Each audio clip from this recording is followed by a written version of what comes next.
주 안에서 평안하시기를 주님의 이름으로 소망하고 축복합니다. 우리 한번 이렇게 인사할까요? 예수님만 바라보고 삽시다. 주님만 바라보고 살아감으로 승리하시기를 소망합니다. 플라톤이라고 하는 사람을 우리가 말할 때 어떤 철학의 거장으로 얘기합니다. 어떤 철학의 역사 가운데 아마 기둥이 되어지지요. 그를 소개하는 글들을 보면 꼭 이렇게 말을 합니다. 소크라테스의 제자, 아리스토텔레스의 스승 플라톤, 이렇게. 이 플라톤의 유명한 책이 있는데 국가라는 책이지요. 그 중에 7권에 그의 어떤 철학적 우화인 비유를 적습니다. 그거를 동굴의 비유라고 그렇게 불러요. 플라톤에게 있어서 가장 중요하고도 중심인 이야기 중에 하나입니다. 오늘 그 동굴의 비유를 좀 설명하면서 얘기하면서 말씀을 이해하면 좋겠습니다. 자, 어떤 사람들이 태어날 때부터 동굴 속에 갇혀 살아요. 자유로운 것이 아니라요, 사슬에 매여 있습니다. 고개를 들릴 수가 없어요. 동굴 벽만 바라보고 평생을 사는 사람들입니다. 그 뒤쪽에는 불이 타오르고 있는 거예요. 그 불빛을 이용해서 누군가가 다양한 물건들을 들고 지나갑니다. 갇힌 사람들은 이 물건의 실제 모습이 아니라 비춰진 벽에 비친 그림자만을 보고 그것이 세상의 전부라고 믿게 되어져요. 그러던 어느 날 그 중에 한 사람이 사슬을 풀고 동굴 밖으로 나갑니다. 처음에는 강한 태양빛 때문에 눈이 부셔서 제대로 볼 수 없었지만 차츰 실제 사물들의 존재를 깨닫게 되어집니다. 그리고 태양이 모든 사물의 원천이고 빛을 통해서 진리를 볼 수 있게 되어지고 이해를 하게 되어집니다. 이제 다시 동굴로 돌아와서 그렇게 매여있는 사람들을 풀어주고 진실을 알려주려고 합니다. 그런데 동굴 속에서 묶여있는 사람들, 매여있는 사람들이 그것을 믿지 않고 오히려 그 말을 비웃고 거부해요. 끝내는 그를 죽이려고 할 수도 있다라고 겁박을 합니다. 이게 동굴 비유예요. 우리가 믿고 있는 진실이라고 하는 것이 과연 진짜인가? 어떻게 하면 그 진리에 다다를 수 있는가?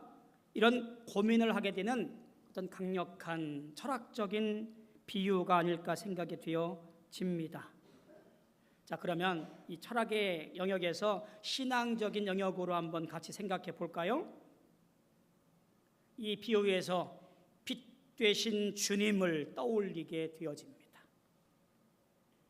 우리는 어쩌면 이 세상에서 눈에 비춰지는 것이 실제이고 진리이고 전부인 것처럼 그렇게 착각하고 살아갑니다. 그리고 이곳에서 목숨 걸어요.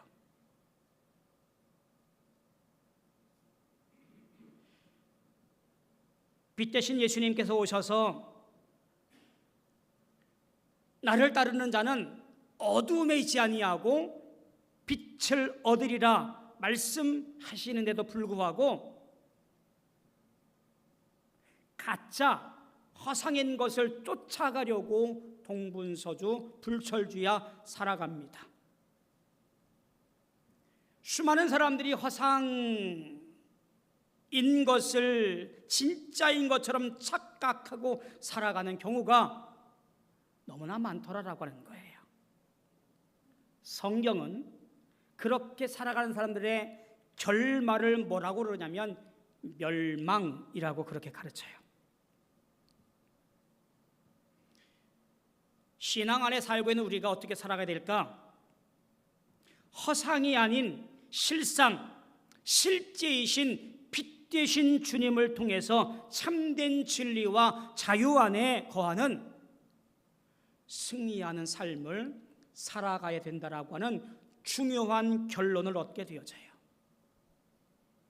사랑하는 성도 여러분, 이 땅의 것이 실제가 아니고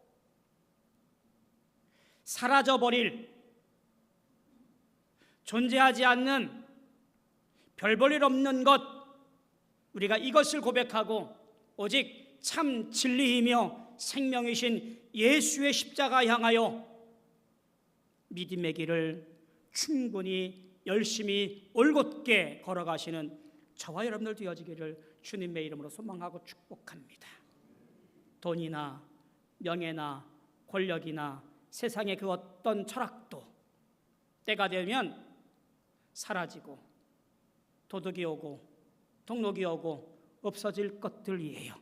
그것에 목숨 걸지 말고, 그것에 인생 허비하지 말고 오직 예수 안에서 진심으로 믿음의 길을 걸어가기를 소망합니다.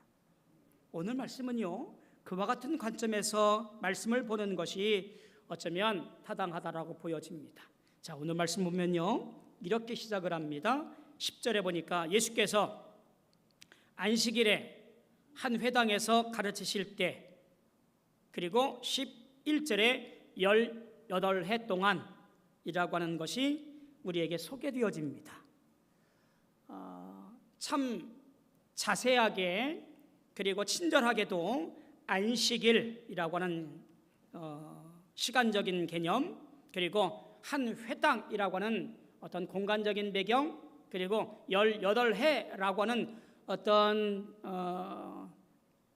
신앙적인 그런 시간들을 우리에게 소개합니다. 오늘 말씀을 풀어갈 때 이런 배경들을 이해하는 것은요, 성경을 그만큼 자세하게 그리고 잘못 되어지지 않게 이해하는 가장 중요한 방편임을 보게 되어집니다. 그러니까 이 안식일, 회당, 18회 이거를 먼저 살피고 말씀을 보는 것이 중요합니다. 자, 안식일과 회당은 누구와 관계되어지냐면 유대인들과 관계되는 내용들이에요. 이방인들이 아니고 유대인들. 나는 아브라함의 자손이요, 택함 받은 사람이요, 따라서 내 혈통으로나 내 믿음으로나 구원받은 존재, 율법을 잘 지킴으로 인해서 그 율법을 통하여 구원받을 것을 이미 인정받은 존재, 바로 이 유대인들과 관계된 내용이에요. 특별히 이 회당이라고 하는 것을 유심히 바라보면요, 바벨론 포로 당시에 만들어지게 되어지는 그발 강가, 올레 강가에서 포로 생활하면서 생겨나게 되어지는 것이 회당이라고 하는 문화예요. 예루살렘에 와서 성전 제사를 드리지 못하니까 회당이라는 것을 만들어 놓고 그곳에서 이제 이 디아스포라 유대인들이 말씀을 낭독하고 그리고 기도하고 이런 것들이 중심이 되어지는 것이 회당입니다. 유대인들에게 이 회당이라고 하는 것은 성전에 대신되어지는 그런 보조기관으로 등장을 하게 되어지는 것이지요. 비록 성전 제사는 드리지는 못하지만 그곳에서 율법을 읽고 가르치면서 기도하면서 어떤 유대인으로서의 모습을 견지했던 것이 회당이라고 하는 거예요. 회당의 구성 요소를 보면 유대인 남성 10명 이상이면 회당을 만들 수가 있었습니다. 회당의 위치, 지리적인 것들은요, 언제나 예루살렘을 향하여 만들도록 되어 있습니다. 이곳에는 제사장이 아니라 회당장을 두게 되어지는데요, 제사장 직분 혹은 가문이 아니어도 헌신적인 사람, 지도자를 세워서 회당을 잘 돌보도록 하게 되어집니다. 주로 회당에서의 예배에는 말씀을 낭독하고 은혜 받은 사람이나 혹은 랍비나 혹은 지도자가 그 말씀을 통하여 얻은 은혜를 가르치는 형태로 이제 예배가 진행되어집니다.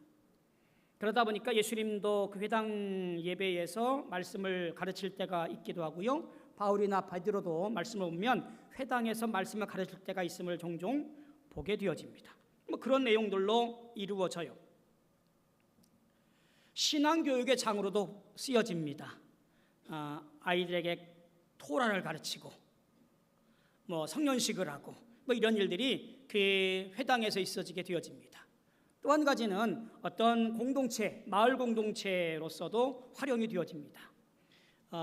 마을에서 결정할 사항이 있으면 회당에 모여서 논의하고 결정을 하게 되어지는, 우리나라로 보면 뭐랄까요? 마을회관 같은 거 그런 형태가 회당으로서 쓰여지기도 합니다. 어쨌든 유대인들에게 안식일과 회당이라고 하는 것은 대단히 중요한 시간과 장소로 여겨집니다. 유대인들은 분명히 안식일 날 회당에 나아가서 예배하는 것이 지극히 당연하고도 거룩한 행위였다라는 이야기예요. 자, 그러면 이때 등장하는 한 여인, 이 여인은 유대인이었겠지요. 안식일에 회당 그 언저리에서 있었으니 분명히 유대인이었을 겁니다. 그리고 16절에 가면 예수님께서 그 여인을 뭐라고 부르냐면 아브라함의 딸이라고 불러요. 이 여인이 유대인이었을 겁니다. 그런 이런 질문을 할 수 있지요. 그러면 그 신약 시대에 여자도 여인도 회당에 갈 수 있었습니까? 라는 질문이 생기는데요. 여러 문서들을 보니까 회당에 구별된 장소가 있습니다. 조금 칸막이를 만들고 이렇게 되어지는 곳에 여인들도 참석해서 예배에 참석하도록 되어 있다고 합니다. 그런데 여인들에게는 그저 듣는 것만 가능했습니다. 발언권은 없었던 거지요. 이 여인이 이렇게 예배에 사모하는 마음으로 참석하고 있는 거예요.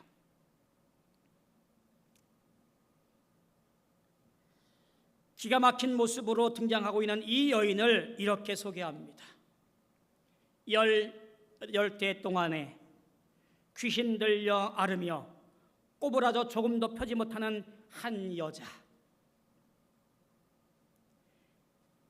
아무개 자손의 아무개 딸, 아무개가 아니라 그를 소개하는데 18해 귀신 들려 앓았고 그 결과 몸이 꼬부라져 평생토록 펴지 못한 여인. 뭐라고 할까요? 기구하고도 불쌍한 한 여인.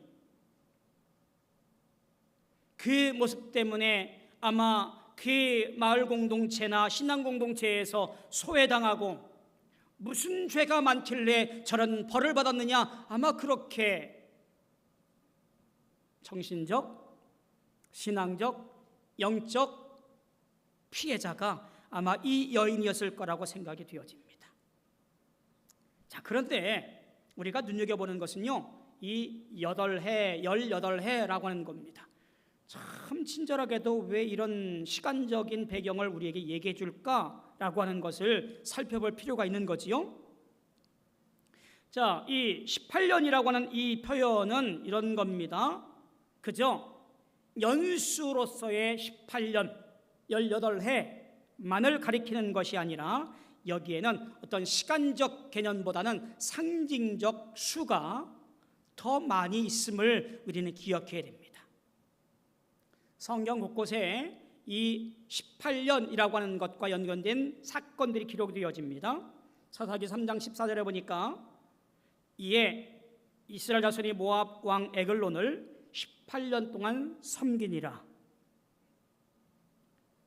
이스라엘 백성들이 불순종함으로 이방 나라 에글론 왕에게 18년 동안 압제당하며 섬겼다라는 얘기예요. 사사기 10장 8절도 보니까 그 해에 그들이 요단강 저쪽 길르앗에 있는 아모리 족속의 땅에 있는 모든 이스라엘 자손을 쳤으며 18해 동안 억압하였더라. 다시 한번 18년 압제를 기록하고 있는 거지요. 오늘 본문도 18해 동안 귀신 들려 앓으며 18년의 이야기가 나와요. 도대체 연수가 그렇게 딱딱 맞아떨어질까?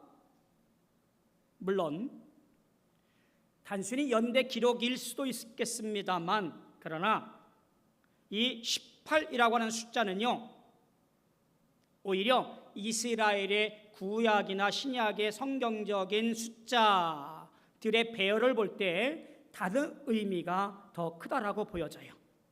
이런 겁니다. 하나님의 섭리 속에 그 주어진 징계의 기간 혹은 완전한 속박의 시간을 상징하는 것이 바로 이 18이라고 하는 숫자예요.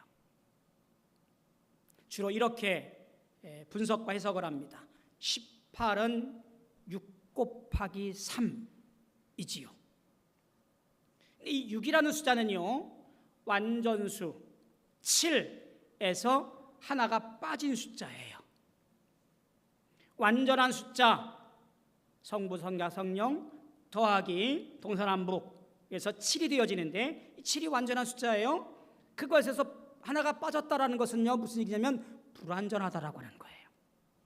6이라는 숫자가 불완전한 숫자라고 하는 거예요. 자, 거기에 3, 우리가 주로 완전한 숫자를 말합니다. 성부, 성자, 성령, 하나님의 완전함을 얘기하지요. 이런 겁니다. 결국 하나님 앞에서 인간의 불완전함이 드러나며 그것이 완전하게 채워지는 기간, 그것이 18이라는 숫자가 이야기하고 있는 내용입니다. 그러니까 징계의 기간이 충분히 차서 끝날 때를 가르치는 것이 뭐냐면 이 18이라고 하는 숫자예요. 사사기에서 18년 동안 압제를 받다가 회개할 때 하나님의 사사가 보내어져서 구원받게 되어지는 것, 즉 회개의 시점을 준비하는 기간이 바로 18년이라는 얘기예요. 본문에 나오는 18해라고 하는 것도 마찬가지입니다. 단순한 병에 걸린 기간이 아니라 이제 귀신에게 매여있던 시간이 끝나고 주의 말씀과 능력으로 완전히 해방을 맞이하는 때, 그것이 18년 18해라는 것으로 이야기되어지고 있다는 사실이에요. 많은 시간 고난과 고통 가운데 억눌려 살았지만 그러나 이제 하나님께서 때가 되어 구원과 자유로 임할 때가 가까웠다라고 보여지는 시간, 그것이 18해라는 것으로 얘기되어집니다. 인간의 나약함과 불안함에 대하여 절정이 이른 후에 하나님의 구원 역사가 개입되는 사건의 시간이 바로 18년이라는 것으로 얘기되어집니다. 여러분, 이게 무슨 얘기일까요? 하나님은 단 한 번도 그 기간이 얼마이든지 간에 하나님이 사랑하시는 자 택한 백성을 내버려 두신 적이 없으시다라는 얘기예요. 내 살아가는 시간 동안 내가 고난과 고통과 눈물 쏙 빼는 일이 왜 나에게만 있어 이렇게 하소연하고 불만을 품고 살아가는 것 같지만, 하나님은 어디 계시냐고 그렇게 불만 섞인 투로 하나님께 욕을 해야 되지만, 하나님은 하나님의 섭리 안에 우리를 이끌고 계시며 반드시 회복과 자유의 날을 온다라고 하는 복음적 메시지가 이 18년 18해라는 말 속에서 우리에게 알려주고 있습니다. 사랑하는 성도 여러분, 어떤 일이 있다 할지라도 실망하거나 좌절하거나 뒤돌아서지 아니하고 주의 때가 이를 때까지 믿음으로 경주하시고 이기시고 승리하시는 우리 모든 성도 되어지기를 소망합니다. 그 중요한 시간, 그 중요한 장소, 때가 찬 그날에 이 여인이 회당에 찾아와 앉아 있었습니다.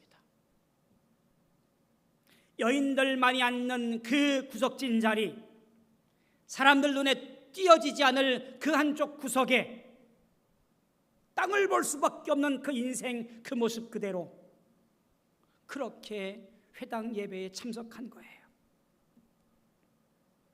내 인생 불쌍히 여겨달라고,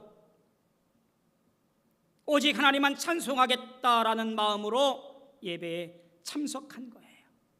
아마 이 여인은 간절하게 그 마음속에 눈물 흘리며 그 예배에 참석했겠지요. 그리고 그 자리에서 예수님께서 가르치셨다라고 말을 합니다. 저는 궁금했습니다. 무엇을 가르치셨을까?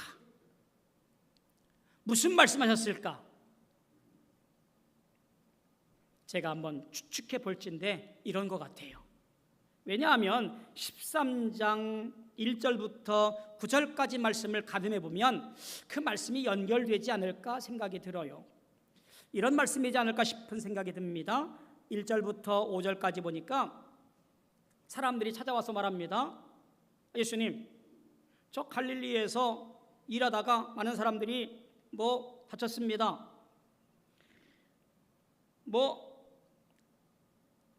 그들의 피, 재물에 섞는 일이 생겼습니다. 그것을 먹고 죄지 않습니까?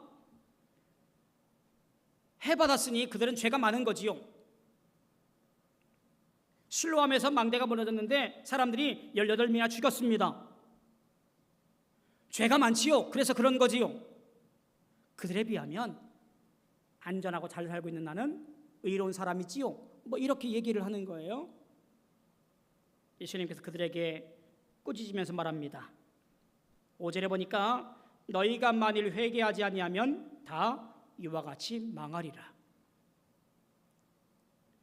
해당에서 죄가 더 많고 안전해서 의롭다 이런 구분이 아니라 오늘 너희도 마찬가지로 회개하지 아니하면 다 이와 같이 망할 것이다 라는 것으로 그들을 호되게 꾸짖습니다. 그러면서 6절부터 비유를 듭니다.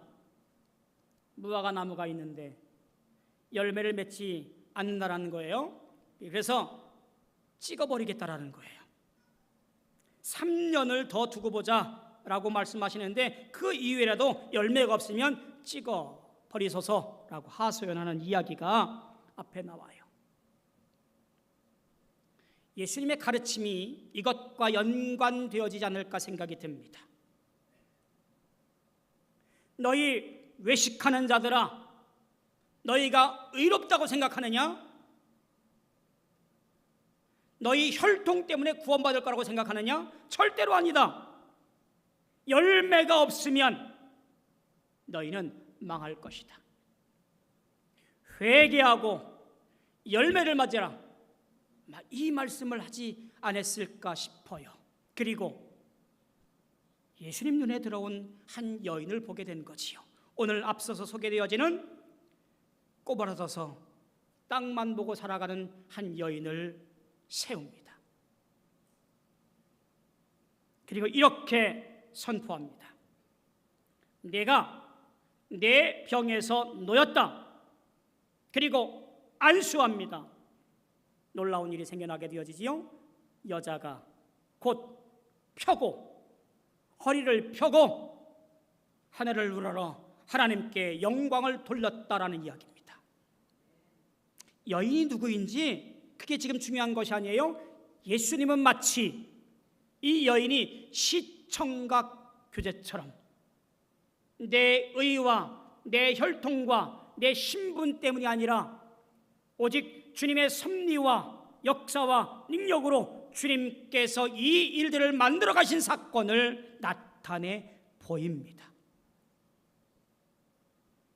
이에 대한 반응이 14절부터 등장을 하게 되어집니다. 회당장이 등장을 합니다. 그리고 예수님을 향해서가 아니라 무리들을 향해서 이렇게 핏대를 세웁니다. 일할 날이 엿새내 되는데 그때 와서 고침받으면 되지. 왜 안식일 날 이런 일을 하느냐? 왜 율법을 어기느냐? 안식일에는 하지 말아라. 율법을 내세우면서 사람들을 선동합니다. 이 말을 듣고 있던 예수님께서 이렇게 답변을 하시지요. 16절에 보니까 그러면 어떻게 하냐? 너희들은 안식일이어도 너희들이 외양간에 묶어 놓았던 양과 소와 나귀를 풀어내어서 이끌고 나가 저 들판에서 풀을 먹이고 물을 먹이지 않느냐? 이 외식하는 자들아, 네가 하는 것은 선이고 남이 하는 것은 악이냐? 꾸짖으면서 여기 18해 동안 사탄에 매여 있는 바 아브라함의 딸을 안식일에 그 매임에서 푸는 것이 합당하지 아니하냐? 라고 그들을 꾸짖습니다. 이 놀라운 역사 앞에 두 가지 반응이 보이지요. 17절에 보니까 반대하는 자들은 부끄러워하고 온 무리는 그 하시는 일을 보고 영광스러운 일을 기뻐하더라 라고 반응을 합니다. 한번 볼까요? 율법이라고 하는 것은 허상이라고 하는 거예요. 예수 그리스도의 진리는 실제라고 하는 거예요. 율법은 그를 통하여 내가 죄인임을 알게 하는 이정표와 같은 거예요. 근데 지금 유대인들은 율법주의자가 되어 율법을 얼마나 지키냐에 따라서 구원받는다 안 받는다라고 결정을 해버리는 거지요. 허상을 실제가 된 것처럼 살아가고 있는 거예요. 동굴에 갇혀서 비춰지는 그림자가 실제인 것처럼 살아가고 있는 미련한 인생들이 되었다라고 하는 거예요. 답답한 예수님께서 이 외식하는 자들아, 그 허상 보지 말고 실제이신 주님을 바라보라고 따끔하게 호짓고 있는 거예요. 우리의 인생이 어떤 것일까요? 오늘 내가 살아가는 삶 동안에 과연 허상을 바라보고 있는가? 실제를 따르고 있는가? 우리가 결정해야 됩니다. 광야나 사막을 여행할 때 멀리서 물이 있는 것처럼 보이는 것을 우리는 신기루라고 합니다. 사막을 오래 여행하는 사람들은 종종 경험하게 되어진다고 그래요.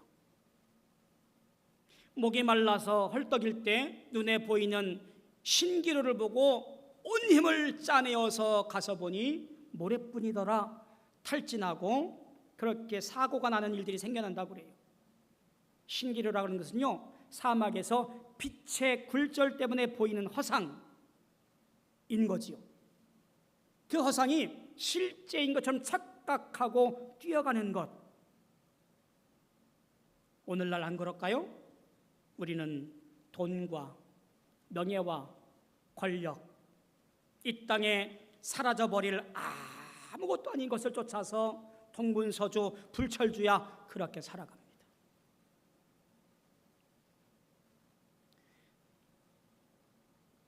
코인이라고 하는 것이 있더라고요.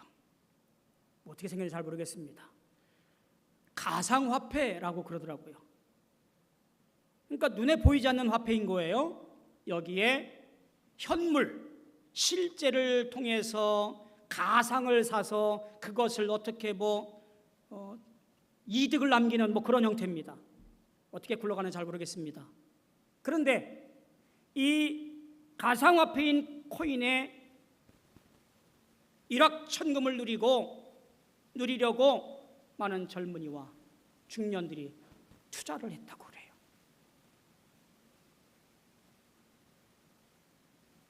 많은 사람들이 돈을 잃고 마음을 잃고 허상을 보고 쫓아가는 이런 씁쓸한 내용들이 너무나 많이 보게 되어져요. 여러분, 진정한 실제, 진정한 생수는 오직 예수 그리스도 한 분뿐입니다. 세상은 끊임없이 허상을 포장해서 우리를 끌어들입니다만 변하지 않는 실제는 하나님의 말씀과 영원한 나라, 바로 그것일 뿐이에요. 허상을 쫓는 미련한 인생 되어지지 말고 진리를 따라가는 생명의 풍성한 삶을 살아가는 우리 성도가 되어져야 되는 것이 오늘을 살아가는 저희들 뿐입니다. 여인을 가만히 볼 때 그게 우리의 모습이 아닐까 하는 생각이 들어요. 이 여인에게서 허상에서 실제로 승리할 수 있는 것들을 발견하게 되어집니다. 왜냐하면 신체적인 문제만이 아니라 사회적, 정신적, 소외, 무력감을 의미하기도 하기 때문에 그렇습니다. 어떻습니까? 고물가 시대, 고금리 시대, 허리를 펼 수 없는 많은 사람들, 기득권 속에서 기회조차 찾을 수 없는 많은 젊은이들, 우울과 불안과 탈진 속에서 마음이 꺾인 사람들, 이 삶의 무게에 억눌려서 오늘도 허덕이는 많은 사람들을 가만히 볼 때, 이 개인의 문제를 넘어서 영적인 승리를 바라보아야 될 때라는 것을 볼 때에 우리도 주의 은혜가 필요한 거예요. 18해 동안이나 저 사단에 매여서 있는 저 사람,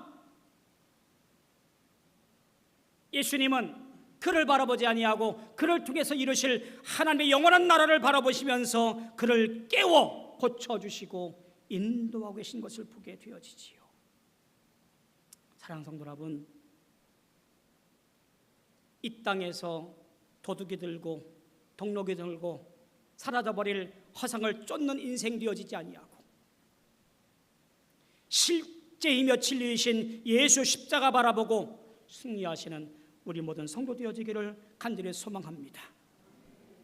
믿음은 율법적 잣대로 세운 것이 아니라 억눌린 자가 자유케 되어지는 실상인 은혜로 믿음으로 세워진 것이라는 사실을 꼭 기억하고 믿음 안에서 승리하시길 소망합니다. 결국 오늘 말씀은 이렇게 선포되어지는 거예요. 예수 안에서 너희의 굽어진 삶이 펴질 것이다. 안식일은 율법의 굴레가 아니라 자유와 회복의 날이다. 그러니 허상을 쫓아가지 말고 실제이신 예수 그리스도와 십자가의 은혜를 사모하고 쫓아갈 것이다. 실제를 똑똑히 바라보고 하나님의 은혜를 선포하라고 오늘 우리에게 말씀하시는 거예요. 승리하시기를 축복합니다. 허상에서 실제로 넘어와 주님 안에서 참 평과 기쁨을 누리시는 우리 모든 성도 되어지기를 주님의 이름으로 소망하고 축복합니다. 기도하겠습니다.